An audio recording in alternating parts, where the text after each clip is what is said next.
Hi friends, welcome to my channel. If you're new, these are stories about men finding love with men.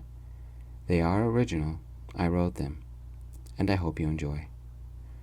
This is a little story called Operation Boyfriend. Done, I said, leaning back in my chair to stretch. We have 30 minutes to get you and your project to school for the science fair. Nobody calls it that anymore. It's so last decade, Fisher, my little brother, said. It's the Technological Achievement Showcase preliminary round, and every 6th grader in the school is participating.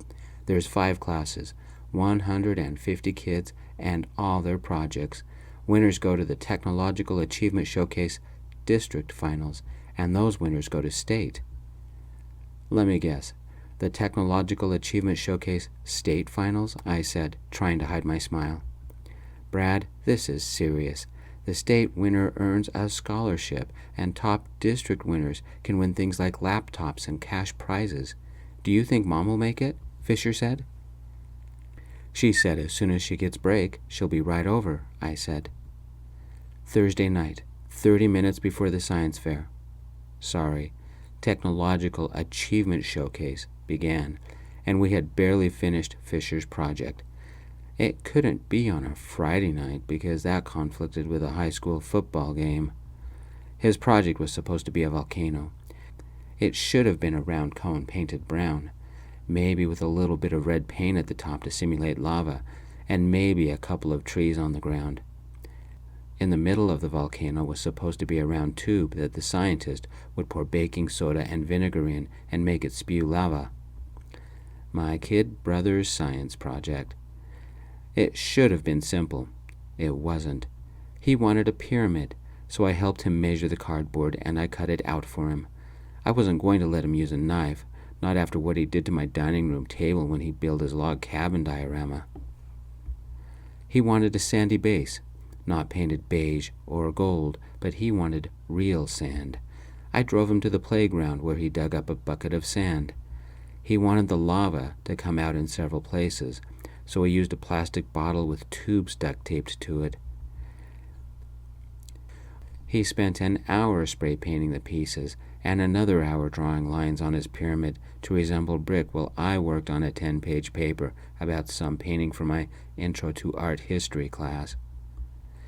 Then we spent an hour with me holding pieces while he used the glue gun to put them together.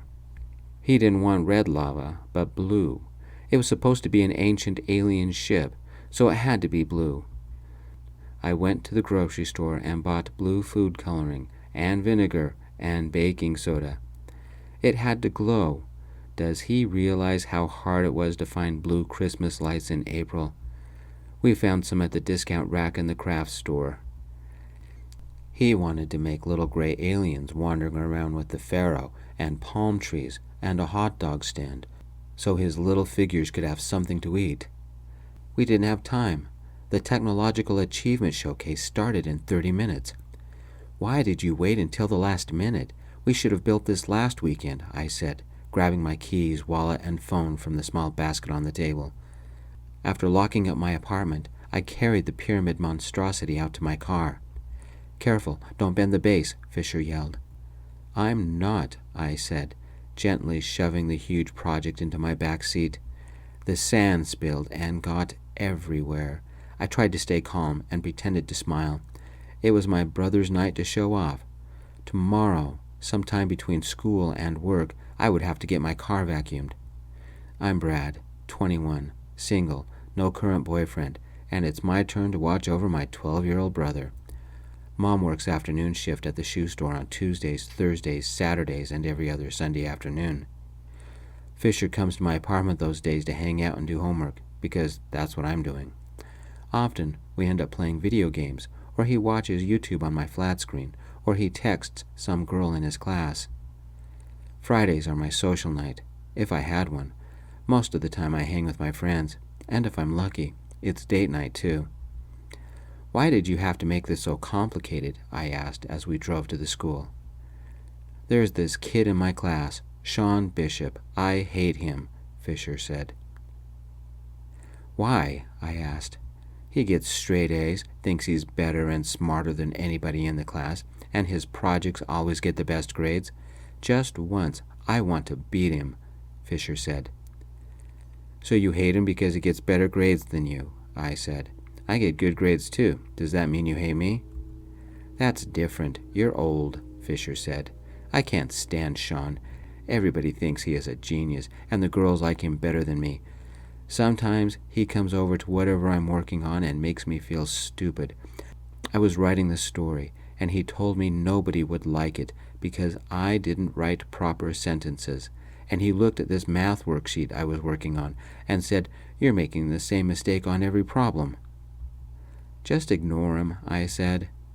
I can't. I hate him. Just watch him tonight, and you'll hate him too, Fisher said. How will I know him? I said. He'll have a project that makes the rest of ours look stupid, Fisher said. I bet his mom made it for him. We should have left a lot earlier because there was no parking at the school parking lot. There was no parking within 2 blocks of the school. I drove around. No parking in 3 blocks? I don't think they planned this very well. 150 students, plus their parents and grandparents, plus the teachers, plus who knows who else. Brad, hurry, I'm going to be late. What do we do? Fisher said. I'll drop you off at the door, I said, eyeing how far I would have to drive to find a parking space. This might take a few minutes. I parked the car in the student loading-unloading zone, dropped Fisher off, and drove and drove and drove. I was nearly a half-mile away before I found a place. Whoever had planned this event didn't bother to think about parking. I beeped my car and began the hike. A guy ran up and joined me, about my age, with blonde, short hair, and he wore shorts and a t-shirt that had a yield sign on it. Clean-shaven, brown eyes.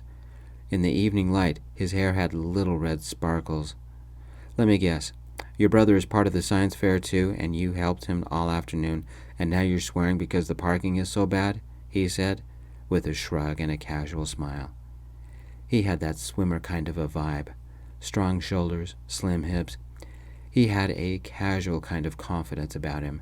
He didn't wear any ring. Maybe he was available. Fisher, that's my brother, got annoyed with me for calling it the science fair, I said. Give me a break. The Technological Achievement Showcase, preliminary round. Who came up with that stupid name? He said. That's all I've heard about for the last week. Somebody spends too much time with a dictionary, I said. I'm Brad, and we built a pyramid. What was the weirdest thing you had to find? Red glitter. I'm Steve, he said. Blue Christmas lights, I said. You should see the sand in my back seat. I'll never get all that glitter out of my car, he said. Do I still have any in my hair? Do you want me to lie? I said, and gave him a soft smile. Steve gave me a smile and said, I'll be glad when this day is done. I glanced at my feet a moment and tried to force the courage. What if I bought you a drink later, and we'll both celebrate our survival? I said. Steve subtly nodded, and his eyes held mine. I can't tonight. I have to drop off my brother and his project. Then I have a paper due tomorrow. What about tomorrow night? Steve said. How about dinner and dancing as well as a drink or two? I know a place. Lupe's Bar and Grill. They have a dance floor and a salsa bar, I said. Steve paused and looked at me. A date? I shrugged. You up for it? I've been so busy with school and this project that I think I forgot how to be social. 6 okay? He said. We swapped phone numbers and addresses as we walked to the school. Fisher was nowhere to be seen. Steve and I separated. He went to look for his brother. I went to look for mine. They housed the event in the gymnasium, the stage, and the halls around the stage. 150 projects. Volcanoes, odd robots, weird things with soda pop bottles, tons of insects. Some kind of heroic action figure with a jetpack attached to a tube flew around. Odd things that looked like cheap drones bought online. A monitor showing different phases of a flower's life, pictures of star fields, and a strange fountain called Elixir of Immortality. 150 kids, plus parents and grandparents and anybody else they could cram in here. It made this place sound like a playoff football game on steroids. Worse, this place had no acoustics. I wandered and wandered. How could anybody judge the projects if they couldn't hear the kids? A couple of kids had mini microphones so they could talk. Where was Fisher? Picking up my phone, I called him. He picked up. "Fisher, where are you?" I yelled. He mumbled something. "I can't hear you," I said. He mumbled again. "Never mind. I'll keep wandering until I find you." I stepped into the hallway for a breather. It was crowded everywhere. I'm not claustrophobic, but this place held too many people. "Any luck?" Steve shouted, walking up to me. "Nope. I can't even figure out who the teachers are. You?" I shouted back. I thought I could spot his project, but there are a lot of things that kind of look like his, Steve said. "I have the same problem. Do you want to do this together?" I asked. "Sure. 2 pairs of eyes and all that," Steve said. "Our brothers have to be in there somewhere." We checked the booths in the hallway first. Nothing. Then the stage. Still nothing. We walked up and down the aisles of exhibits in the gym. "Where could 2 kids be?" Steve said. "This doesn't make sense," I said. "I'm getting worried," Steve said, pulled out his phone and called. No answer. That's the 3rd time I tried. My phone rang, and I placed it against my ear to try and hear. "Hey, Mom," I shouted. "I can't find a parking place. Where did you park?" she said. I followed the street in front of the school until I found one. "It took me about 10 minutes to walk here," I said. "I'm on break, and I have to be back in 20 minutes, she said. "This place is more crowded inside than outside. We can't even find him," I said. "We?" "I met a guy whose brother is also in the 6th grade, I said. "Tell Fisher I'm sorry, and take lots of pictures. I'll make it up to him on Sunday," Mom said, and hung up. We had been looking for almost another 15 minutes when my phone rang. It wasn't Fisher or my mom. "Hello? You'll have to speak up because it's really loud in here," I yelled. "I take it you're Brad," some woman shouted, "and you're at the Technological Achievements Showcase?" "Who is this?" I asked. "Principal Eileen Meadows. Your brother and I have been having a little talk. He's in my office," she said. "What's he done?" I said. "He got in a fight with another student. Can you come to my office, please?" I hung up and turned to Steve. "It looks like I have to go. Fisher got in trouble. There's this kid at school that Fisher is jealous of and can't stand. I bet he picked a fight with him, and the kid beat him up." "Who's the other guy?" Steve said. "Some kid named Sean. I guess he's the class genius," I said. "That sounds like my brother," Steve said. "I'll tag along." One advantage to being out of that gymnasium, I could hear again. We walked down the hall into the office, a glassed-in area with a large counter and a couple of desks with multiple doorways leading into the building. A security guard stood in front of the office, making notes in a small notebook. My brother's wrecked pyramid sat on the floor next to her. Somebody had jumped on it with both feet. Next to it was a rocket ship, spray-painted silver, with a ton of blinking LED lights, orange cellophane to mimic flames, and it stood on a base covered in red glitter. It was broken in half, and red glitter was everywhere. "That's Sean's science fair project," Steve said. "Do you think our brothers got into a fight?" I said. "It looks that way," Steve said. "Mom is going to go ballistic," I said. "So is my dad," Steve said. A woman, one of the teachers, I guess, led a 12-year-old boy from a nearby room. Somebody had punched him in the nose, hard. One nostril was plugged with tissue, and a little dried blood stained his chin. His nose had started to swell up, and his eyes were red. He wore glasses that were missing a side piece, and he held the glasses on his face. His clothes were rumpled, and his shirt missed a button. "Sean, what happened?" Steve said. Sean folded his arms. "I was only trying to be nice." "You're Sean's brother?" the teacher asked. "I've been looking for Sean all night," Steve said. "Sean has made his statement, and you can take him home now," the security guard said. "Statement?" I said. "This can't be happening. Fisher had never gotten into a fight, at least not that I knew of, and tonight he'd beat up Steve's brother. What do I tell Mom?" "Why does Fisher make my life so difficult?" I said. "I am sorry, Steve." "You're Fisher's brother?" the teacher asked. The look that came from Sean would have lit a soaking wet match. "I'm Brad. Where is he?" I said. "Call me later, Brad," Steve said. "Sean, let's get you cleaned up and tell me what happened." I walked with the teacher to another room. I guess it was the school sick room or nurse's office. It had another security guard, a woman dressed in a suit, and another woman wearing rubber gloves and placing an ice pack on my brother's eye. Fisher had one sleeve torn and a bloody lip. "You'll have a black eye for a while. How do you feel?" she said. My brother took a breath. "It hurts. What are you going to do to Sean?" They looked up as I walked in. "Dr. Meadows, this is Brad, Fisher's brother," she said. The woman in the suit turned around and sighed. "Brad, it's good of you to come. Fisher said your mother was coming as well?" "She couldn't find parking and had to get back to work," I said. "What did Fisher do?" "You would have attacked Sean too," Fisher said. "I was waiting by the door, then Sean came up with his stupid starship and insulted my project. He's done that to me and my work so often I decided to teach him a lesson, and I did, right to the nose." Sean fought back and punched Fisher in the eye, the principal said. "They were on the ground pounding each other before we could pull them apart." "Brad," the school security officer said, "Fisher is suspended for fighting. He is not allowed to return to school until Monday, and your mom and Fisher must both meet with Dr. Meadows before he is admitted to school. Have your mom call us tomorrow morning and we'll set up the appointment." "I am suspended," Fisher said. "What about Sean?" "It takes two to fight. He is also suspended until Monday and must have a parent conference to be readmitted," the principal said. "You can take Fisher home now," the school security officer said. "What about the science fair?" I said. The principal frowned. "The Technological Achievement Showcase. As part of his suspension, Fisher is not allowed to participate in any school activity." "Can he make it up?" I asked. "Unfortunately, no," the principal said.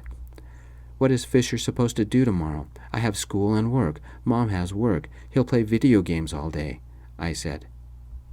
"I'd recommend you find some chores for him to do. 8 hours of chores," the security guard said. "That's torture," my brother yelled. I walked Fisher outside where only his project remained. I guess Steve and Sean had already left. "I wouldn't want to be around Mom tonight. She is going to get really mad," I said. "So am I. We wasted all that time and money to put this together, and you throw it away because you had to start a fight? I thought you knew better than that." Fisher scowled and didn't say a word. "Mom is on morning shift on Fridays. She will have to take off work," I said. "Maybe even the whole day. Fisher, you have screwed up." Fisher picked up his squashed project and we carried it clear out to the car. Fisher pouted all the way. "Don't get mad at me. This is Sean's fault," my brother said. "You punched him first," I said. "That means it's your fault." About a block or so ahead of us, Steve and Sean carried the remains of Sean's project. I'll have to call Steve to see what happened. Something dribbled on my shirt and pants. I looked down. The blue-dyed vinegar that was supposed to be used for the explosion was leaking out of the broken pyramid and onto me. I smelled like a jar of pickles. "Fisher!" I yelled. "I didn't have any other place to put this stuff," Fisher said. I took a deep breath and let it out. Slowly. My brother's only 12. I won't get mad. I won't start yelling. I took another deep breath. Was I this hard to deal with when I was 12? When we got home, we landed the remains of the pyramid on the table, and before I changed clothes, I tossed my keys, phone, and wallet into the little basket on the table. Sand had gotten everywhere. I vacuumed and vacuumed and vacuumed until it was gone. I went out to my small balcony and called Steve. He told me all about what happened with Sean and his project. I told him about what happened with Fisher. One thing our brothers had in common. They both were suspended until Monday. Both kids thought it very unfair and both blamed each other. Steve and I both agreed. Our little brothers had ruined the night. "We still on for Friday?" Steve asked. "Of course," I said. "There's a movie at 7:30, so what if I pick you up at 6? "Let me come pick you up. I don't want anyone over until after I clean up all the red glitter," Steve said. We chatted for about 10 minutes, then I called Mom and told her what had happened. She wanted to talk to Fisher, and I could hear her yell through the phone even though I was outside. After they hung up, Fisher came outside and scowled. Mom's taking the day off tomorrow and making me clean the apartment. It's not fair. Mom picked Fisher up about 11. I'm switching shifts tomorrow so I can watch Fisher all day. You'll have to watch Fisher Friday night. Mom, I have a date tomorrow night, I said. Fisher, between my job and your brother's social life, look at the trouble you're causing, Mom said. Brad, I'm sorry, but we don't have a choice. Fisher, no video games for a month. Mom, that's not fair, Fisher said. You talk back again and I'm taking your phone for a month, Mom said. What's not fair is how you screwed up our lives, I said. I'll see if I can reschedule. I texted Steve Friday morning and told him what had happened. We don't have to cancel, Steve texted back. Let your brother tag along to the restaurant, and then we'll watch movies at your place. Why not yours? I texted. 3 words. Red, glitter, nightmare, Steve texted. I couldn't wait for tonight. First dates are always a little nerve-wracking, but Steve seemed like a nice guy, and we hit it off for the time we wandered the booth the other day. 4 in the afternoon, Mom dropped Fisher off on our way to work, and he smelled of pine cleaner. Since he couldn't play video games, I parked him in front of the big screen and gave him the remote while I worked on my 10-page paper. A little before 6, the doorbell rang. Before I answered it, I grabbed my keys, phone, and wallet from the basket. Steve stood at the door. Houston, we have a small problem. What, more red glitter? I said. I wish. 10 minutes ago, my dad dumped my brother on me, he said. Steve stepped to the side, and Sean stood behind him, staring into my apartment. You're the guy from last night.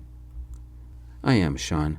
I hope you and Fisher have learned your lesson. Come on, Fisher, I said. As Fisher got to the door, he saw who was there, and he stopped.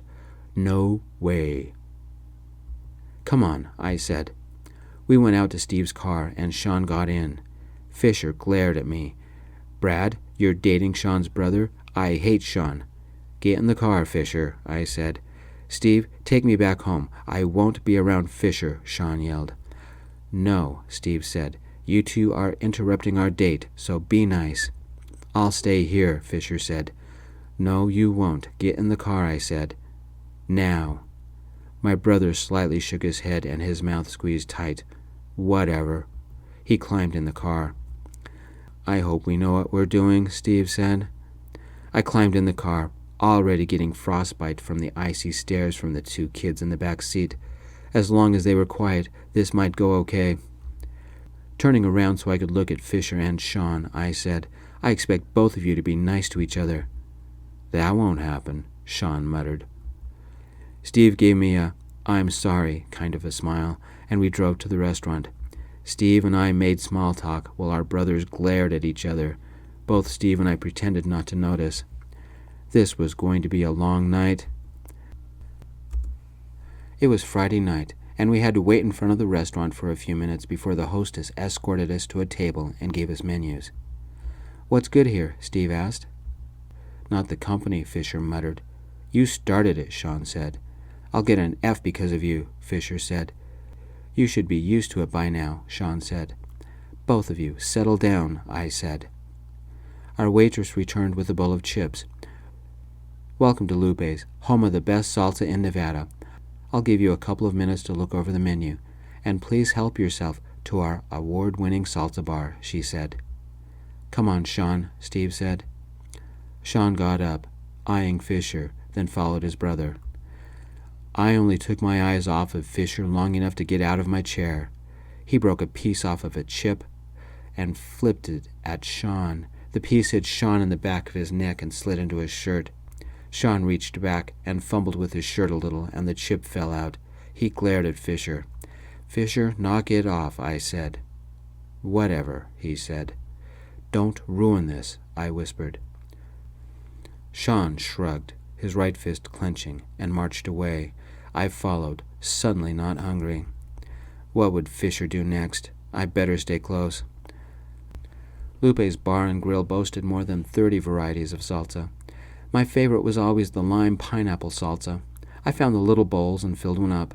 Steve was more daring. He chose one called Diablo Fuego, a brilliant scarlet salsa with pieces of something that looked very hot. "What kind of chilies are in that?" I asked him. "Smoked habaneros, dried ancho, and I don't know the name of the other one. It's small, red, and explodes like a firecracker," Steve said. "Good stuff. Care to try some?" "You did that on purpose," Fisher yelled. He had a streak of guacamole salsa running down the back of his shirt. Sean stood next to Fisher, a grim grin on his face. "Stop throwing chips at me, jerk." "Then how about this?" Fisher shouted, and reached a hand into one of the salsas and threw a fistful at Sean. Sean blocked, and salsa splattered on other guests, on all the salsas on the salsa bar, and on everybody's clothes. "How dare you!" Sean screamed, grabbed a huge bowl of a green salsa, and dumped it on Fisher's head. Fisher punched Sean in the stomach. Instead of going down, Sean brought his hand up and slapped Fisher. Fisher jumped on Sean, carrying them both to the floor. Sean's glasses went flying. I pulled Fisher off Sean. "Let me go," Fisher screamed, and swore. He punched again, but at me, a hard right. It connected with my eye. I swore and dropped him. "You punched me? Knock it off." I grabbed Fisher's hand and marched him outside. I was angry, embarrassed, and shamed all at once. "Fisher, I told you to settle down. Look at you. I'm on a date, and you're behaving like this." "I hate Sean," Fisher screamed. Steve came out, pushing Sean ahead of him. "Thanks to these two, we've been kicked out of the restaurant. They just charged me $200 for cleanup, and they have to remake all the salsas." "Sean, what do you have to say for yourself?" "Don't yell at me. Fisher started it," Sean yelled. "I told you I hated him, and you have to go and date his brother," Fisher yelled. "You each owe Steve $100, I said, my hand covering my eye. "I don't have that kind of money," Sean said. "Then get a job," Steve said. "If you weren't my brother, I'd leave you here." "Look at the two of you. You both are a mess," I said. "Fisher, I'm not letting you in Steve's car. The last thing he needs is a gooey salsa mess sitting on his seats. Apologize to Sean and Steve right now." "You're not letting me in his car? Am I supposed to walk?" my brother yelled. "Apologize," I yelled. "No." "It's only a mile. Get moving." I grabbed my brother's wrist and started walking. "Come on." "Sean, I should make you walk too," Steve said. We had gone about halfway when my brother whined, "Slow down." "No, we'll slow down when we get back to Mom's place," I said. "You tell Mom that I will not let you come over tomorrow, and maybe not ever. Thanks to you, Steve and I will never have a second date. Lupe's will never let us in the door. If you think I will ever help you on your homework again, think again." "It's your fault. I told you I hated Sean," Fisher said. I didn't respond. When we arrived at Mom's apartment, I made sure Fisher was locked in, and I left. I left a message on Mom's voicemail. "Fisher is at home. Ask him about how he acted tonight and why we were kicked out of the restaurant. I don't want him at my place tomorrow. This night is the worst." As I walked to my place, I tried calling Steve. It went to voicemail. "Sorry about Fisher. Call me back." Steve didn't call me back that night, or text me, or leave a message. I guess he had better things to do. When I got home, I tossed my wallet, phone, and keys in the little basket, changed into an old t-shirt and shorts, and made an ice pack for my eye. I sat in front of the flat screen until 2, mindlessly watching YouTube videos until I went to bed. 8. Saturday morning.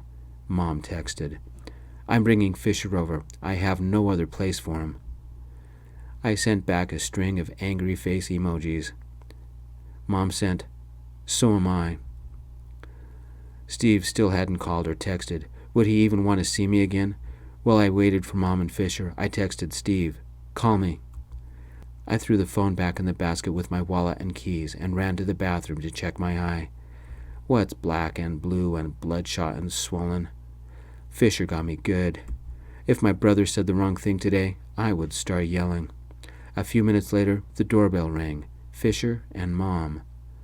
"I'm sorry about your date," Mom said, and looked at my eye. "Fisher did that?" Keep an ice pack on it. Fisher, give me your phone." Fisher handed it over and didn't look at me. I pointed at the living room couch with my thumb. Fisher works on homework and doesn't talk to me for the whole day. Maybe he can rebuild his volcano and his teacher will take pity on him. "But I need help," Fisher said. "I'll see you later, Mom. I'm jumping in the shower," I said, ignoring my brother. After my shower, I grabbed my keys and wallet and took my laptop outside. Where had I put my phone? The 10-page paper was due this coming week. Unfortunately, last night still bugged me and I couldn't concentrate. Fisher was at the table working with the leftover pieces of the volcano pyramid thing. I got me a bowl of cereal and looked for my phone. I didn't find it, so I went outside to get away from my brother. Neither one of us said anything. My phone's probably in my car. I walked out and checked my car. I know it's childish. I know I'm better than that, but if I spoke to my brother, I'd start yelling. I wasn't going to do that. Silent treatment is what he got until I wasn't so mad at him. The phone wasn't in the car. Where had I put it? It usually goes in the basket. Did I put it on the charger and forgot about it? I finished my bowl of cereal and went back inside. The phone wasn't on the charger. It wasn't in my pants pocket. It wasn't in the clothes hamper. It wasn't under my bed. I even checked in my bed. The last time I had used it was last night, texting Steve. If he called, he'd think I was avoiding him. It couldn't be helped. But Steve hadn't called. I would have heard it. He probably blamed me for how Fisher acted and didn't want to see me anymore. One more reason to be mad at Fisher. I filled a bucket with sudsy water and went outside to wash my car. When that was done, I parked as close to a plug as I could get and stretched the vacuum out and cleaned up all the sand from Fisher's project. Steve still hadn't called me or texted me. I would have heard it and found my phone. Face it, Steve didn't want to have anything to do with me. Fisher had ruined my chance of getting to know a nice guy, and he'd given me a black eye. I must have dropped the phone on the road right after calling Steve last night. That's not right. If my brother still had his phone, he could call me so I could find it, but I'm not talking to him, not for today and maybe not tomorrow. I went back inside, checked the couch cushions, under the couch, in the fridge. Where had I put it? Can someone who's 21 go senile? "Take me to the library," my brother said, looking up from the pieces of his pyramid. "Why?" I said. "I'm meeting somebody who can help me with the homework I missed yesterday, and you can work on that paper," Fisher said. "No," I said, and went back to my bedroom to check under my bed again. "Please," Fisher whined. "Look, I was buying dinner last night for all of you. It was Steve's and my first date. We were going to see a movie later, but then Mom forced you on us. Steve said you could join us. Not me, Steve. And what do? You can't wait to show Sean that you're so much better than he is. It cost Steve $200 for the restaurant to clean up after you and make new salsas. Then the restaurant kicked us out. Do you know how humiliated I felt? After the way you acted, do you think Steve will even want to see me again? He doesn't want to talk to me because of you, so no. After last night, I don't see why I have to play chauffeur or do anything for you. Did you ever say, 'Thank you, Brad, for helping me build my pyramid'? Or, 'Thank you, Brad, for finding and buying all that stuff for my pyramid'? Or, 'Thank you, Brad, for letting me stay at your place while Mom has to work'? Even a 'I'm sorry, Brad, for ruining your date'? Or a 'I'm sorry, Brad, for hitting you and giving you a black eye'? Nope, you didn't say anything. Now excuse me, I'll work on my paper outside." Fisher followed me. "Okay, I should have said thank you a lot, and I'm sorry about last night. I screwed up your date, and I'll borrow some money against my allowance from Mom to pay Steve back. Just take me to the library, please. I promise I'll leave you alone for the rest of the day." "Who are you going to fight this time?" I said. "Just take me to the library," Fisher said, "or I'll invite them over here." "Library it is," I said. Saturdays at the library are their busy day, and it's also story hour day for the little kids. Every parking place was filled. It seems to be the story of my life. I still couldn't find my phone. 1 hour, I said. I'll find a table and work on my paper. Do you see your friend? "Not yet," Fisher said. "I'm sure they're almost here." I set up my laptop and papers, plugged my earbuds in, and started typing the second to last page. Why do my professors think a 10-page paper is better than a 5-page paper? I'd only been working for 5 minutes when Fisher leaned around one of the bookcases and said, "Brad, can you come here for a sec? We need some help." "Just a second," I said, finishing up the sentence I was working on. I walked around the bookcase and to the table Fisher and his friend were studying at.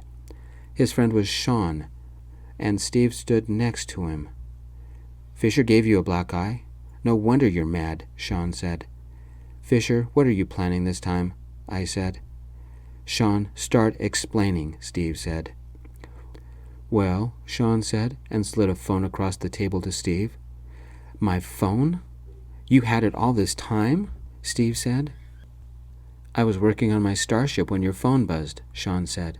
"It was a text from Brad. I thought about it for a few minutes, then I thought I should say sorry to Brad. I called the number, and Fisher answered. We both agreed that last night was our fault, so we tried to figure out a way to get you two together so he wouldn't be in so much trouble." Fisher leaned forward and set my phone on the table. "Sorry, I sort of borrowed your phone for a little while.